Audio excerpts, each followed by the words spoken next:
So we're in Knightsen with Fire Chief Brian Helmick at Station 94, which closed a few minutes ago. And Chief, can you fill us in on what today means and going forward for East Contra Costa Fire and how you guys respond to fires and other types of calls? Well, this morning with the closure of Station 94, it obviously changes our system, going from 4 stations down to 3.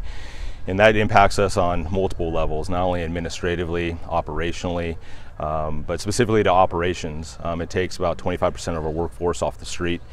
It increases the workload amongst 3 additional stations that we have, and it increases our response times. As the fire chief, I've been working and preparing for this day for the past 2.5 months.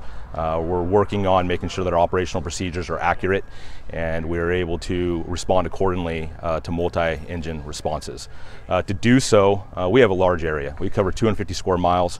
We cover and protect about 115,000 residents and many businesses within that 250 square miles. And our time and distance actually is our enemy. So only having 3 stations, we have to heavily lean upon outside agencies for automatic and or mutual aid. But anything response times for a structure fire, anything greater than 7 to 10 minutes, it puts us at a great disadvantage to be able to do effective operations. So we are working on assuring that our personnel have good procedures. We call what is a transitional fire attack, where we arrive at scene, we start defensive, we make an assessment, and we make a decision to go interior of a building and or stay on the exterior of a building, and it is dependent upon time and distance of resources coming to us. Obviously, we put that all in staging and off to the side. If a rescue is in effect, we will risk a lot to save a lot, but we will not risk lives just to save property. So with only having 3 resources to cover 250 square miles and response times and time and distance on our side against us, it's one of those things to where we have to change our operations to make sure that we not only do and take care of firefighter safety, but also the citizen safety. So can you elaborate a little bit on what you mean by, a structure fire is going on and there's no rescue? What does that mean? So the way it works is that when we arrive at scene, obviously our top priority is life. Life, property, and also the environment. Those are the 3 biggest categories that we look at when we respond to any incident. If we have what is known as a life safety situation where we have a known rescue, a confirmed rescue, or a potential rescue, that is from someone calls and says someone is inside the house. We get home and we have someone believes someone's at home. There's cars in the garage. There's different signs that make us believe that somebody's inside of a house. What we will do is we will go in and effect a rescue. So we'll go into rescue mode. We actually always start in rescue mode until we can deem that we have done a primary search onto a building and make sure it's clear. But we're going to be very calculated to be able to define if we're going to have a rescue or no rescue. So at this time, what we do is we arrive. If we identify a rescue, we'll go inside without any other additional engines at scene. Obviously, we'll assess the situation and be as safe as we can, but we will risk a lot in that environment. But if we don't know, it's confirmed that nobody's inside the house, all the occupants are out, the owners tell us, then we're going to be very calculated before making a decision to go interior of an occupancy. So basically, it's water coming from the outside in? Yes, it's called throughout the nation they call it hit it hard from the yard. We hit it out from the outside and then transition ourselves to the interior of the structure. That's correct. And what does this mean, specifically for Station 94 to close? How's that going to impact Bethel Island as well as Knightsen and even calls into Oakley and Brentwood? Well, that's a very good question. I would say that obviously it's an increased response times, but we have a large system. We're a very dynamic system. We have 3 stations today. We had 4 yesterday. By removing 94 out of the system, it's going to increase response times throughout the jurisdiction as a whole. That's one of the things that I'm trying to communicate on a regular basis that's misunderstood, is that there are folks that believe that because the station is leaving, that they're going to be impacted specifically because this station is leaving. And really what they're being impacted by is the station being removed out of the system. All of our stations, the 3 stations we have today, 52, 53, and 59, which is in Brentwood, Oakley, and Discovery Bay, they respond accordingly to calls by closest resource. So if they're closest to a resource, they go. So all of our engines are moving on a regular basis. So by removing 94 out of the system and having only the Brentwood, Oakley, and Discovery Bay station, it is going to take all response times across the board are going to increase.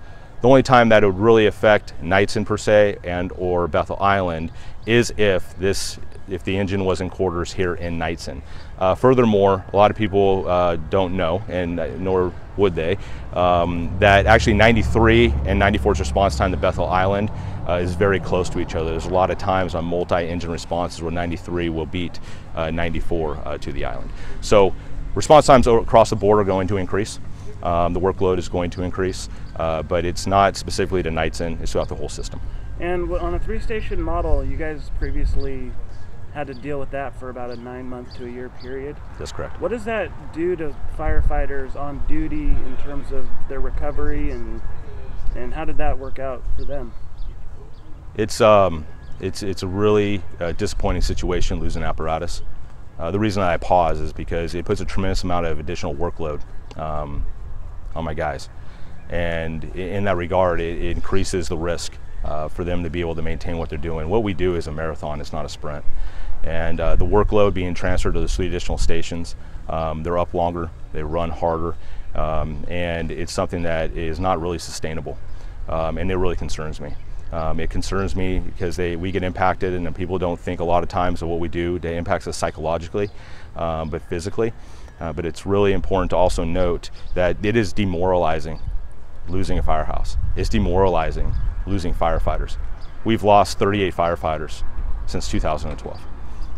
Losing another firehouse and going up and down, it's heart-wrenching. Shuttering the station here today is heart-wrenching. So for that situation, going back to what you're saying, is losing the station, the workload, psychologically and physically, it's detrimental for all of us. And I know the agreement's not yet finalized, but what's kind of an agreement with Confire? What's that potentially going to look like in the coming months? And that's a good question. I think you hit it right on the head, as that has not been defined. I will start off by saying that Contra Costa County Fire Protection District is a good neighbor. We don't have enough resources to be able to really send anybody to the west, and they send a lot of their apparatus here to the east. With that being said, is that automatic aid agreements need to be balanced in some way. Mutual aid agreements, which means that they only come when we call them. You need to still find a way to make them somewhat equitable on both sides. And it is a very, very difficult discussion because we don't have adequate resources to protect our area. We are trying to find a way to make an automatic aid agreement work, which means that when a call comes in, resources come automatically, you don't have to ask for it. And we are having this discussion every single day. What I will say is that our agreement will be finalized by August 1. What it's going to be. We are working on the same agreement that we have today. We've just removed Station 94 from our system. But as a organization, I'm prepared, and our operations actually are already built. As I discussed in the transitional defensive fire attack, we are built as we're working towards today as if we were a mutual aid organization, and we have to, even if we have auto aid, due to time and distance. So either way, if we're automatic or mutual, we'll continue to work hand in hand with Contra Costa County Fire and the agencies that surround us. Unfortunately, we're at the end of the block, we're at the end of the court. Only people come to us from the west. Everyone else that comes from us from the south is really delayed. So we will, and this is going to be an ongoing process as we move forward. So today's not clearly defined, but we are working on it. And so what are some things then what the public could do to help you guys out in terms of fire preparedness and medical, and what are some easy tips that you could give them to help you guys? Well, that's a really multifaceted question, and I'm going to answer it in a couple of different ways. Fire prevention. Anything that anyone can do to make their home, their property, their activities, their behaviors as safe as possible, we strongly encourage, and we believe that should be a practice even if we had 10 stations. We strongly recommend that people do that. Medically, the same thing. Try to be as safe as you can with everything that you do. Call us when you need us. We are your fire department, here to serve you. But outside of prevention and response in regards to medical and fires, I'm really reaching out to the community and asking for you to get engaged with our fire district. I'm asking you to come to our meetings. I'm striving towards having a tremendous amount of transparency. We have a finance committee that's established that people can come to and get in the weeds on our finances and our decisions and our goals as a fire district. We have a public outreach committee. We're trying to get out and communicate with the public better. If we can do better, we'd love to hear about it. We're very short-staffed, under-resourced, but we want to communicate better and let people know our story.